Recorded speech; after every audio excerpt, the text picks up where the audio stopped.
Assalamualaikum warahmatullahi wabarakatuh. Selamat siang semuanya. Salam sejahtera dan shalom. Pada hari ini kita akan membicarakan tentang kelompok minoritas, tapi konteksnya dalam agama. Jadi di Indonesia ada agama-agama yang masih belum diakui. Salah satunya adalah Yahudi, agama Bahai, dan agama Konghucu. Konghucu sudah belum? Sudah ya. Oh, maksud saya penghayat. Penghayat juga udah ya. Dari ulang bisa nggak? Agama Sikh. Apa? Sikh. Sikh dari India itu juga belum diakui. Jadi dalam konteks agama, beberapa agama ternyata belum diakui, bahkan menjadi minoritas di Indonesia. Salah satunya adalah Yahudi. Untuk siang hari ini kita kedatangan narasumber. Saya bilangnya narasumber aja ya. Kita akan berbicara atau mengetahui lebih lanjut apa sih sebenarnya Yahudi itu. Apakah dia suku atau budaya atau keyakinan atau agama? Nah, nanti kita akan ngobrol-ngobrol bareng bersama Mas Ezra Abraham pada siang hari ini. Sebelumnya kita perkenalkan dulu. Mungkin Mas Ezra bisa memperkenalkan diri terlebih dahulu. Shalom. Nama saya Ezra Abraham. Saya dari Israelitiese Gemeente Indonesia atau Komunitas Yahudi Indonesia. Itu aja kali perkenalannya. Ada butuh perkenalan apa lagi? Sibuk apa mungkin sekarang? Sibuk kerja. Tinggal di Cirebon kebetulan kan. Ya sama sibuk bolak-balik luar kota aja ngisi ya podcast kayak gini. Podcast tentang Yahudi ya. Tentang Yahudi. Biasa juga bahas kayak kemarin kan tentang perempuan, tentang ekologi dan macam-macam. Nah, Mas Ezra, sebenarnya apa sih Yahudi itu, Mas? Dia tuh suku atau keyakinan atau agama gitu, atau apa sih kira-kira Yahudi itu? Jadi Yahudi itu bisa disebut sebagai agama juga, bisa disebut sebagai bangsa, bahkan bisa disebut juga sebagai etnis. Itu tergantung konteksnya. Tapi biasanya kalau kita bicara tentang agama Yahudi, itu merujuk kepada agama yang dikhususkan pada sebuah bangsa, yaitu bangsa Yahudi itu sendiri. Nah, untuk lebih mudahnya itu agamanya itu sebenarnya disebutnya Yudaisme, sedangkan bangsanya bangsa Yahudi. Biasanya ya agama Yudaisme itu hanya dianut oleh orang-orang keturunan Yahudi aja. Oh, jadi itu sebetulnya Yahudi itu suku juga ya, etnis juga. Terus kalau misalkan penganut agama Yahudi disebut Yudaisme itu tadi ya. Agamanya itu Yudaisme. Agamanya Yudaisme, dan kebanyakan bukan kebanyakan, memang penganut Yudaisme adalah suku bangsa Yahudi gitu. Secara umum ya. Secara umum. Meskipun orang yang nggak punya keturunan Yahudi pun bisa sebenarnya. Tapi pertanyaannya, ya untuk apa gitu? Oke, untuk mau ngapain gitu kan? Ya siapa tahu kan setiap orang kan punya perjalanan spiritual yang berbeda-beda gitu. Jadi mungkin saja saya bisa jadi menemukan sesuatu hal baru di Yahudi juga bisa gitu kan. Bisa. Kalau misalnya kita bicara agama, lalu sebenarnya asal Yahudi itu dari mana sih, Mas? Jadi nama Yahudi sendiri itu kan dari kerajaan Yehuda ya. Jadi kalau misalnya mundur jauh ke belakang, kita akan ngomongin zaman nabi-nabi misalnya. Jadi bangsa Yahudi itu berasal dari bangsa Israel yang dimana mengalami konflik saudara, yang dimana nanti akhirnya kerajaan Israel ini terpecah menjadi dua. Yang pertama Israel Utara dan yang kedua Israel Selatan. Israel Utara ini yang nanti kelak disebut sebagai bangsa Samaria. Sedangkan Israel Selatan ini yang akan disebut sebagai orang-orang Yahudi. Nah, kata Yahudi ini dari kata Yehuda. Karena mayoritas penduduk di masyarakat Israel Selatan itu orang-orang dari suku Yehuda, salah satu suku Israel. Nah, dari situ yaitu berarti orang-orang Yahudi yang sampai saat ini ada. Ya secara historis ya mereka dulu adalah masyarakat dari kerajaan Israel atau kerajaan Yehuda atau kerajaan Yudea. Jadi kata Yahudi itu berasal dari dari kerajaan Yehuda itu Iya. ya. Jadi Jadi Yahudi dari kata Yehudim artinya masyarakat Yehuda. dan yang terbagi di Israel Utara dan Selatan itu karena konflik atau kita bisa bilang konflik horizontal itu ya. Konflik sesama orang Israel aja pada Sesama Israel orang kan senang Israel. konflik ya. Iya, bukan cuma orang Israel mas, semua manusia suka konflik gitu ya. Jadi terus itu kan kita bicara konteks asalnya Yahudi. Lalu bagaimana sih sejarahnya nih kira-kira? Kok bisa Yahudi datang ke Indonesia gitu mas? Atau bukan datang, maksudnya tiba-tiba Ada gitu ya? ada orang Yahudi di Indonesia. Ujuk-ujuk. Ujuk-ujuk gitu gimana tuh mas? Jadi orang-orang Yahudi di Indonesia itu sudah ada sejak jauh sebelum zaman kolonial Belanda itu sudah ada. Dan kebanyakan memang orang-orang Yahudi di Indonesia itu orang-orang Yahudi Belanda. Orang-orang Yahudi Belanda, orang-orang Yahudi Jerman, Inggris itu mereka masuk ke Indonesia di era kolonial Belanda. Lalu ada juga yang masuk melalui jalur perdagangan. Misalnya seperti orang-orang Yahudi Irak. Orang-orang Yahudi Irak itu masuk ke Indonesia ketika orang-orang India itu berdagang di Indonesia. Lalu juga ada orang-orang Yahudi Mizrahi. Yahudi Mizrahi ini orang-orang Yahudi Timur Tengah. Contohnya Yahudi Taimanim atau orang-orang Yahudi Yaman.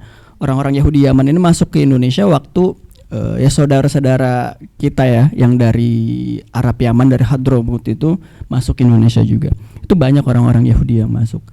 Cuma perbedaannya dulu orang-orang Yahudi Eropa, orang-orang Yahudi Belanda di Indonesia kebanyakan ya jadi gubernur, jadi di pemerintahan.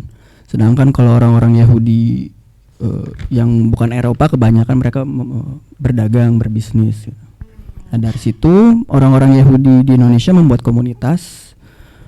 Pertama kali komunitas Yahudi yang secara sah ya itu di Surabaya sekitar tahun 1930 dengan nama Israelitische Gemeente Surabaya atau komunitas atau jemaat Yahudi Surabaya. Dan setelah itu ya sampai sekarang ini orang-orang Yahudi yang memang keturunan Yahudi ya itu berasal dari komunitas Surabaya itu. Oh, jadi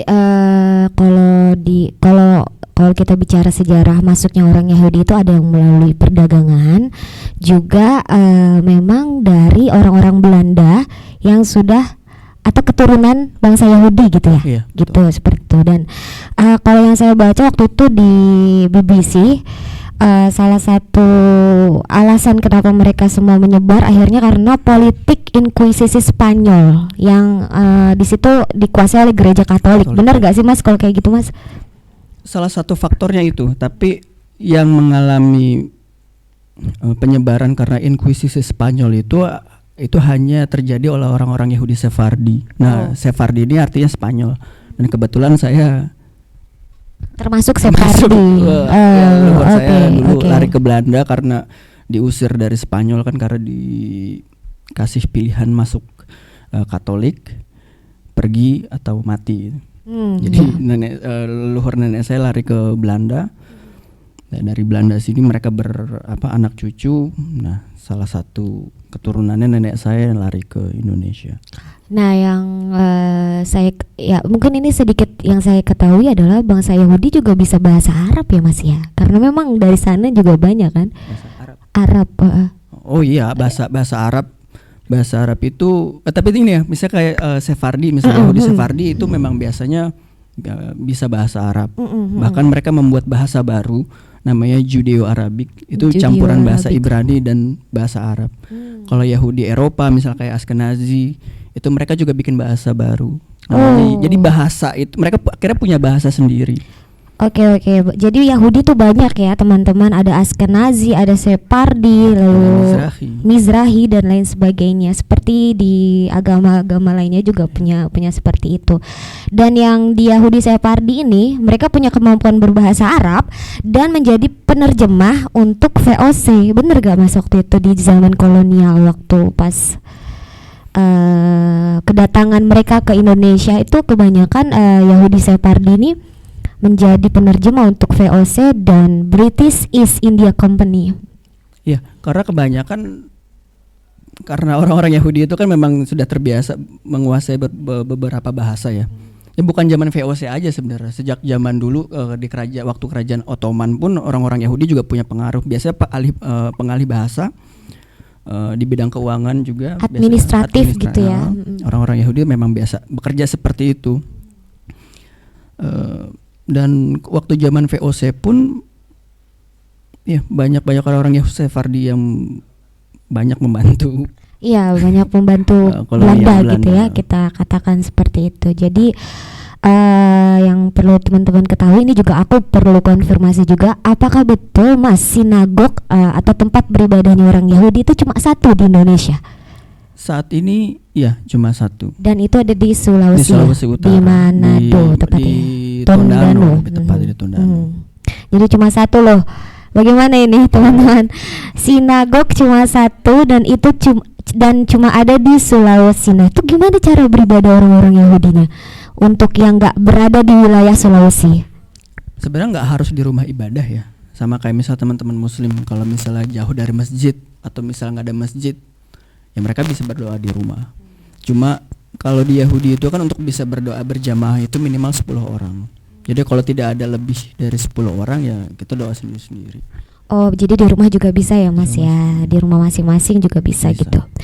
Oke, kita sudah sedikit mengetahui sejarah Yahudi bisa datang ke Indonesia dan Yahudi itu apa. Nah, sekarang ini kita beralih ya Mas ya. Kita beralih ke tema bagaimana sih tafsir Yahudi terhadap keberadaan perempuan atau perspektif orang Yahudi terhadap perempuan, karena kebanyakan agama ya ini termasuk Abraham, agama Abraham itu hampir sama semua tafsirnya. Nah, bisa nggak Mas Ezra menceritakan perspektif Yahudi terhadap perempuan gitu? Oke, jadi kalau misalnya kita lihat teks-teks keagamaan Yahudi, terutama kitab Taurat misalnya, sebenarnya sangat jelas ya. Misalnya di dalam kitab Kejadian itu dikatakan bahwa perempuan diciptakan setara. Bahkan kalau tidak salah di kitab Kejadian 2 itu dikatakan bahwa Tuhan menciptakan perempuan itu sebagai pendamping yang setara. Dan mungkin juga agak sedikit familiar dengan kisah misalnya Hawa diciptakan dari tulang rusuk dan segala macam. Sebenarnya itu pun bisa diartikan begini, bahwa tulang rusuk itu kalau dalam bahasa Ibrani itu kan hatselah. Dari kata selah itu artinya sisi. Jadi artinya sisi bisa juga diartikan sebagai pelindung. Makanya rusuk-rusuk itu kan melindungi organ-organ vital kan. Jadi dalam penafsiran yang paling sederhana bahwa perempuan itu diciptakan untuk melindungi laki-laki, karena laki-laki itu secara spiritual mudah terdistraksi, sehingga harus terus dilindungi oleh perempuan agar dia tetap berada di jalan spiritual yang benar. Nah, tapi permasalahannya adalah karena agama Yahudi ini juga didominasi oleh laki-laki, mungkin karena penafsir Alkitab kebanyakan laki-laki ya. Jadi akhirnya banyak muncul penafsiran yang misoginis gitu. Itu banyak sekali. Contoh misalnya di era Talmud, di era apa Mas, maaf? Di era Talmudik itu ketika rabi-rabi Yahudi itu mulai berbicara atau berdiskusi tentang hukum. Ya, itu banyak sekali. Misalnya dikatakan bahwa perempuan itu daya berpikirnya itu tidak seperti manusia dewasa, jadi disamakan seperti anak kecil. Aneh sekali itu. ada juga yang mengatakan misalnya perempuan itu tidak boleh membaca Taurat di depan umum karena kemampuan dia untuk berpikir itu kurang, sehingga takut ada kekhawatiran dia salah dalam membaca. Itu ada kayak gitu. Itu di era Talmudik juga. Ya, itu di era Talmud. Jadi di era Talmudik itu banyak pendapat-pendapat yang misoginis, tapi di saat yang sama juga banyak pendapat-pendapat yang mengatakan perempuan itu justru misalnya contoh begini, perempuan itu kecerdasannya 3 kali lipat lebih tinggi dari laki-laki. Itu ada di era yang sama. Di era Talmudik itu juga. Di era Talmudik itu sama. Ya. Atau misalnya ada Rabi Yosef di era Talmudik itu mengatakan bahwa suara langkah seorang ibu itu seperti suara ilahi. Dan ada juga yang mengatakan bahwa secara spiritual perempuan itu lebih tinggi daripada laki-laki karena perempuan itu memiliki kepekaan yang lebih daripada laki-laki. Jadi ya bermacam-macam sih. Jadi memang tafsir itu banyak ya Mas ya, banyak. Tentang perempuan, bukan hanya di agama Yahudi, di Islam, di Kristen, Katolik dan lain sebagainya itu punya tafsiran berbeda-beda. Tetapi kalau pandangan Mas Ezra sendiri terhadap perempuan dan sebagai penganut Yahudi gitu, gimana? Menurut Mas Ezra? Karena saya kan kebetulan pendidikanku itu rabi Sefardi ya. Rabi Sefardi yang memang secara hukum keagamaan itu jauh lebih progresif. Kenapa lebih progresif? Karena kita punya sejarah yang menarik. Perkembangan teologi orang-orang Yahudi Sefardi itu sangat berkembang di era kemasan Andalusia, kayak di era kemasan Islam. Jadi pemikiran-pemikiran yang mungkin sekarang dianggap sesat ya, kayak filsafat itu kan sekarang kan sudah tidak terlalu populer di kalangan agamawan. Itu sangat mempengaruhi cara berpikir orang-orang Sefardi dan itu sampai sekarang. Jadi kalau saya pribadi bagaimana melihat perempuan ya saya selalu melihat fenomena yang terjadi sekarang, misalnya kayak perempuan lebih banyak ini untuk di kalangan Yahudi saja, di kalangan Yahudi misalnya kayak perempuan lebih dibatasi, perempuan tidak boleh memiliki ruang di keagamaan yang lebih besar. Saya banyak membahas soal itu juga sebenarnya dengan rabi-rabi saya. Kebetulan rabi-rabi saya juga banyak yang membahas tentang isu gender. Jadi ya saya cukup fokus di masalah perempuan ini. Mungkin saya belum familiar dengan kata rabi itu maksudnya apa ya? Rabi itu kayak aliran atau kalau rabi itu kalau di Islam ulama lah. Oh, ulama. Rabi itu artinya guru lah kalau misalnya sederhananya. Oke. Dia seperti ulama ya, alim, para alim gitu ya. Terus kalau yang Sefardi ini dia lebih progresif gitu untuk memandang perempuan bahwa perempuan ya memang sama gitu. Memang sama dengan laki-laki. Tapi di era Talmudik tadi di era Talmudik berbarengan juga ada yang berpikir misoginis ya, ada perspektif yang sangat misoginis dan ada pula yang pikirannya juga progresif gitu ya Mas ya. Itu kan kenapa bisa berbeda karena kan setiap rabi kan punya kehidupan sosial yang berbeda ya, pendidikan yang berbeda juga, pengalaman dengan perempuan yang berbeda juga gitu. Mungkin ada yang pernah patah hati gitu kan akhirnya. Ya, mungkin punya pengalaman personal ya, personal kan bisa aja kan pendapat sesuatu pendapat itu bisa aja dipengaruhi oleh pengalaman personal. Oke, tadi Mas Ezra bilang bahwa ada teks-teks yang bermuatan ya atau bermuatan misoginis. Itu berpengaruh nggak pada posisi perempuan dalam ruang publik gitu? Untuk konteks sekarang mungkin, untuk di Yahudi sendiri gitu. Iya, banyak ya, sampai sekarang banyak, terutama di kalangan Yahudi ortodoks, ultra ortodoks itu banyak sekali. Misalnya sampai sekarang itu laki-laki Yahudi itu tidak boleh mendengar suara perempuan. Oh ada masih kayak gitu Mas? Karena dianggap suara perempuan itu aurat. Oh. Itu kalau di ortodoks ya, tahu kan yang ortodoks tuh yang hitam-hitam, yang pakai jas hitam, yang jambangnya panjang, jenggotnya panjang. Oh itu ortodoks. Ya kan? pernah lihat. Aku pernah sih waktu itu apa ya kayak cosplay apa? Cosplay jadi Yahudi. Bukan cosplay, apa sih kayak kayak pesta kostum gitu loh. Jadi oh ya kayak gitu. Tapi itu bukan untuk tendensi apa-apa, cuma ini aja. Kayak contoh tadi suara perempuan. Jadi perempuan itu nggak boleh bernyanyi dalam ortodoks. Oke, nggak boleh bernyanyi dan nggak boleh mendengar suara perempuan gitu ya. Terus misalnya perempuan tidak boleh disentuh ketika masa kalau menstruasi ya. Sebenarnya itu tuh tidak boleh disentuh untuk melakukan hubungan intim sebenarnya. Tapi Oke. para rabi-rabi ortodoks ini memperpanjang hukumnya untuk tidak menyentuh sama sekali.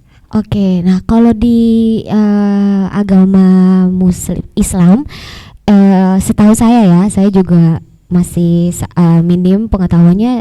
Kalau cewek yang sedang atau perempuan yang sedang menstruasi itu nggak boleh masuk masjid. Nah, ada nggak hal-hal semacam itu di Yahudi gitu? Ada. Oh, ada Nggak juga. boleh masuk sinagog, nggak Oke. boleh pegang kitab suci juga nggak boleh. Kalau di Islam kan mungkin masih boleh ya pegang mushaf gitu. Saya kurang tahu sih. Yang saya tahu nggak kalau boleh. Islam Yang nggak boleh itu masuk ke masjid sih kalau yang saya tahu ya, karena kita sholat juga kotor. nggak boleh ya. Ya, sholat nggak boleh juga. Ya, Jadi sama ya. sama. Dan itu di Yahudi Ortodoks ya kebanyakan. Ya, kebanyakan Yahudi Ortodoks. Baik, kalau begitu terus kita lanjut ke pertanyaan selanjutnya.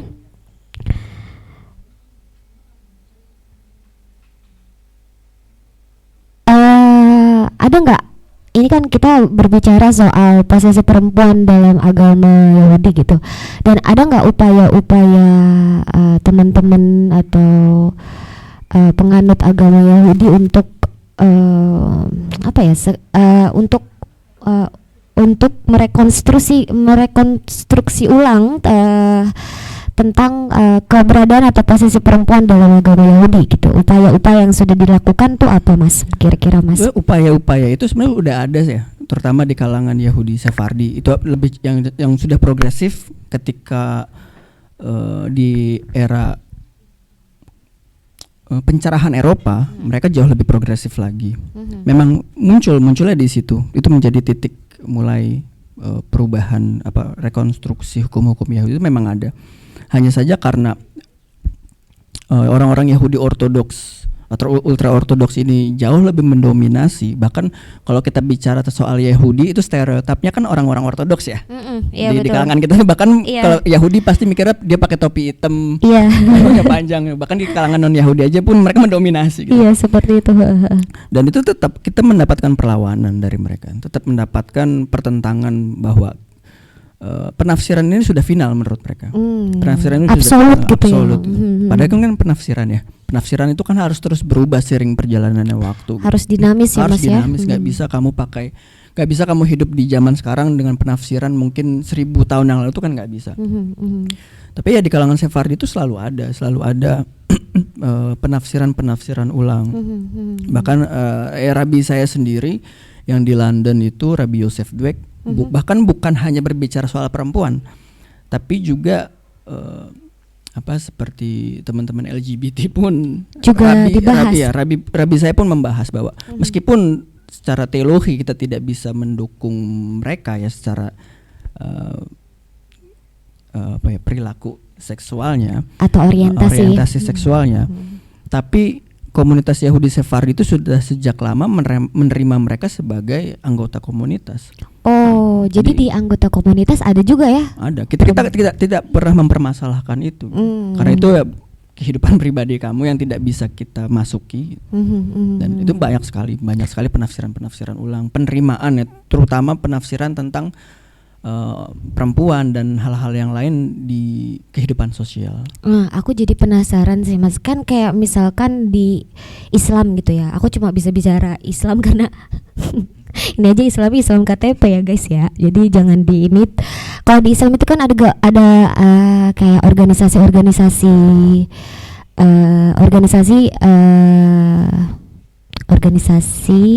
lalu di bawahnya ada under bawahnya organisasi perempuan juga gitu. Nah, kalau di Yahudi sendiri ada nggak sih organisasi agama Yahudi gitu? Kalau organisasi perempuan yang paling terkenal itu lahir dari kelompok Yahudi Reform. Yahudi?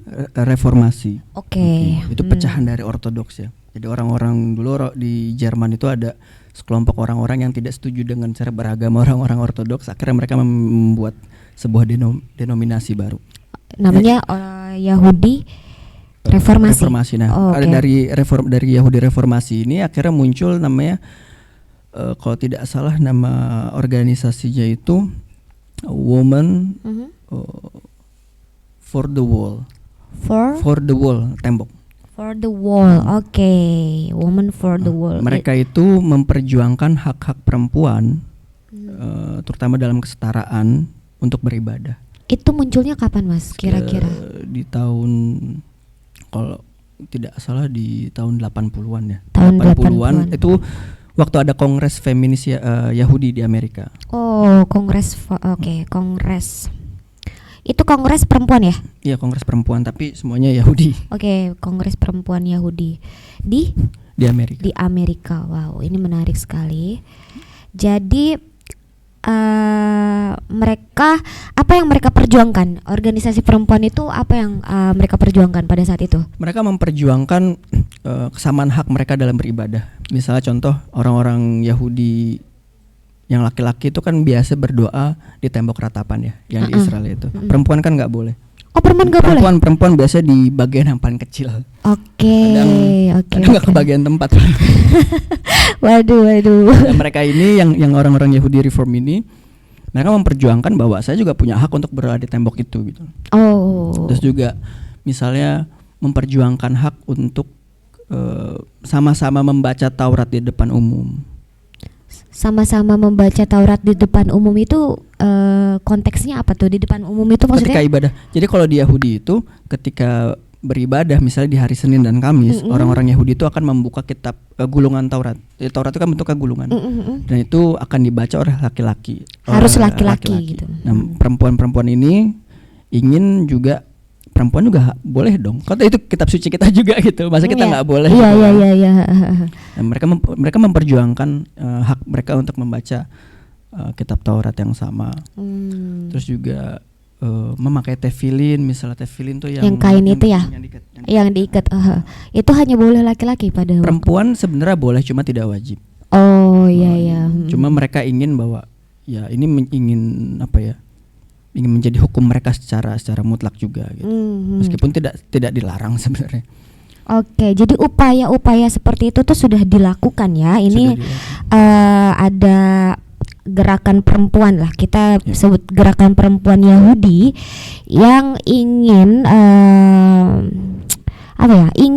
melakukan reformasi terhadap hak-hak mereka untuk beribadah ya. Salah satunya adalah membaca Taurat di depan umum, lalu berdoa di tembok ratapan itu ya Mas ya. Jadi memang sudah dilakukan upaya-upaya seperti itu. Nah, yang lucunya itu di Yahudi Sephardi, meskipun secara praktek keagamaan mereka tradisional, mungkin sama ya, secara praktek keagamaannya ortodoks ya, prakteknya. Tapi mereka memperbolehkan perempuan itu membaca Taurat di sinagog. Mereka boleh memperbolehkan. Di Sephardi itu praktik keagamanya tetap tradisional. Tapi secara pandangan sosialnya mereka jauh lebih progresif. Pandangan sosialnya dan terhadap perempuan, terhadap hal-hal lain mereka jauh lebih maju. Oke, kalau di Indonesia sendiri ada nggak sih Mas yang khusus organisasi perempuan atau non-binary gender yang memperjuangkan kesetaraan tapi orang-orang atau penganut Yahudi gitu? Orang Yahudinya dikit. Oh iya, itu juga pertanyaan saya. Kalau yang Mas Ezra tahu orang Yahudi di Indonesia itu berapa sih jumlahnya Mas? Dulu itu banyak banget, dulu itu 2000 sampai 4000. Sekarang mungkin hanya 100-200 mungkin. Se-Indonesia itu ya? Se-Indonesia. Itu yang sah secara hukum Yahudi ya. Karena kan ada yang ngaku-ngaku biasanya tuh. Oh iya. Tapi kalau di KTP apa tuh Mas? Saya di KTP Islam. Oh, jadi Yahudi memang belum diakui secara hukum ya? Meskipun ya Yahudi juga bisa kan diisi ketuhanan yang Maha Esa sama seperti teman-teman penghayat. Cuma dulu saya pernah mau ubah itu. Saya udah nyiapin surat kayak bukti bahwa saya Yahudi, itu ada tanda tangan rabi-rabi saya. 4 orang, 1 Amerika, dari Irak, 1 dari Belanda. Saya udah nyiapin semuanya bahwa orang ini adalah orang Yahudi. Cuma ketika saya sampai ke catatan sipil ya, kata orang catatan sipilnya udah nggak usah Mas, gak usah diganti gitu, nanti bakal repot. Repot gitu. Karena kan orang nggak tahu gitu. Jangan kan ngomong Yahudi gitu, orang misalnya dia tahu penghayat aja Mas, sekarang orang masih ada sentimen kan. Iya betul. Kata petugasnya udah nggak usah diganti, nggak apa-apa Islam aja. Apalagi Yahudi ya Mas ya. Apalagi Yahudi yang punya sejarah panjang ada diskriminasi dan antisemitik itu membuat para bukan pengikut penganut Yahudi jadi takut gitu. Jadi kebanyakan orang-orang Yahudi di Indonesia itu KTP-nya kalau nggak Islam ya Kristen gitu ya Mas ya, atau Ya gimana? tergantung ini sih domisili. Kalau misalnya di Jawa orang-orang Yahudi yang di Jakarta misalnya kebanyakan ya Islam, atau misalnya dia sebelumnya atau kakek neneknya udah masuk Kristen ya dia Kristen. Kalau di Tondano di Sulawesi Utara ya kebanyakan sudah menulis kepercayaan kepada Tuhan Yang Maha Esa, karena di sana orang-orang Yahudi kan sangat diterima ya. Iya betul, di Sulawesi ya. Di Sulawesi. Di Sulawesi itu orang Yahudi diterima, tapi nah ini ada nggak sih kaitannya kalau semisal kita bicara tentang konteks penerimaan agama Yahudi atau penerimaan orang-orang yang menganut agama Yahudi itu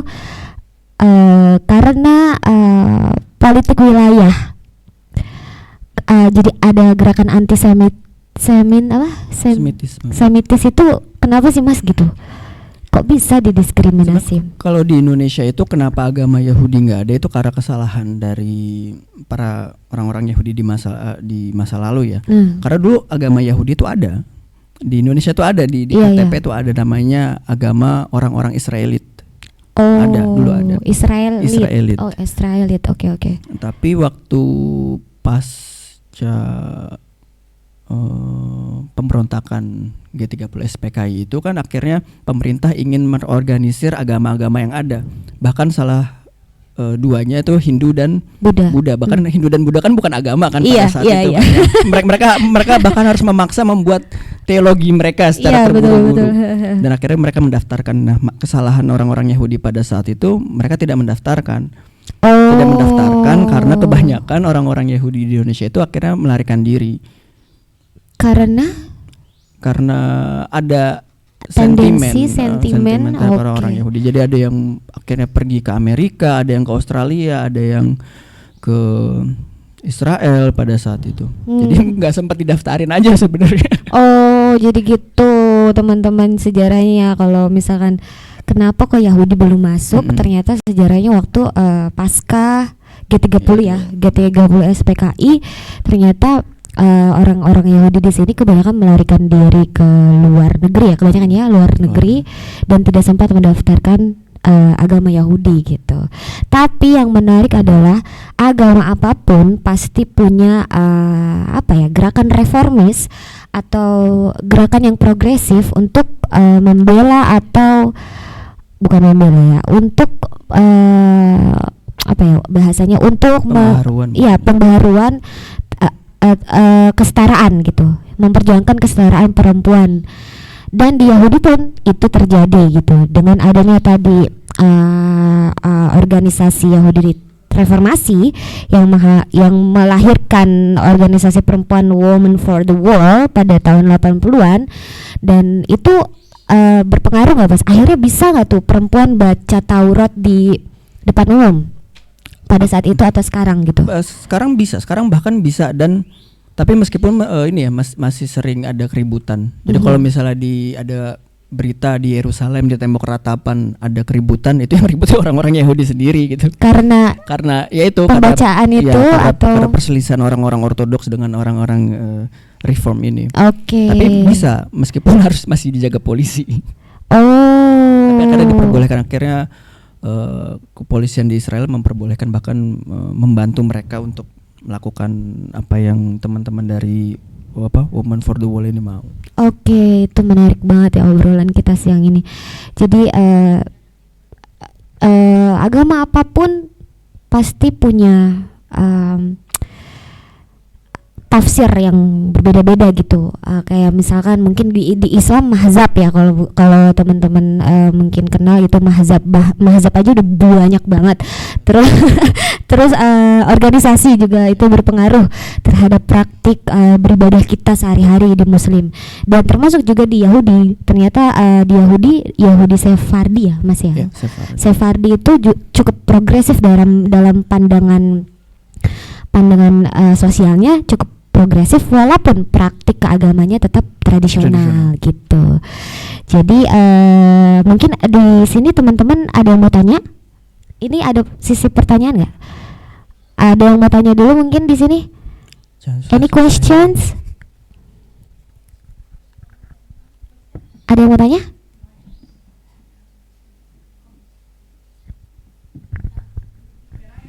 Yes, yes, of course.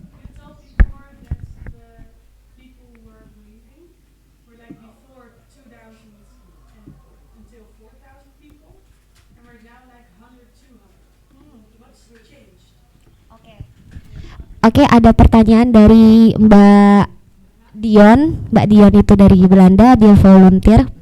Ya, dari Belanda. Dia volunteer di Mitra Wacana. Kenapa sih kok tiba-tiba berubah dan anjlok banget, yang tadinya 2000 sampai 4000 orang penganut Yahudi tiba-tiba anjlok jadi 100 sampai 200. Itu kenapa, Mas? Pertama karena politik. Ketika gini, Indonesia kan mengalami penjajahan 2 kali ya. Iya. Zaman Belanda dan Jepang. Portugis juga sih, Mas. Ya jauh ya sebelum. Inggris juga pernah kan Inggris juga pernah tahun. beberapa tahun ya. Yang paling lama aja. Yang paling lama Jepang dan Belanda. Oke, Jepang dan katakan. Belanda. Nah, orang-orang Yahudi itu banyak waktu itu di zaman Belanda. Tapi ketika masuk Jepang ke Indonesia, karena Jepang itu punya perjanjian politik dengan Jerman, orang-orang Yahudi banyak yang dibunuh. Banyak yang dikirim untuk Romusa.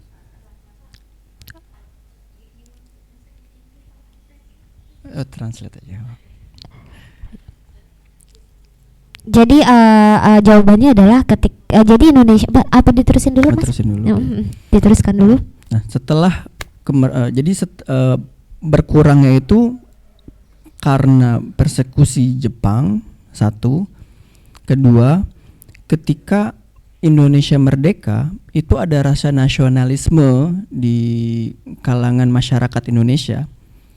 Dan masa bersiap, kalau pernah dengar, di mana orang-orang kulit putih itu diburu. Iya. Orang-orang Belanda diburu. Nah, itu salah satu korbannya juga orang Yahudi. Orang-orang Yahudi, masyarakat Yahudi. Oke, jadi ada dua, ada lagi. Ada lagi banyak. Oke, ada dua lalu.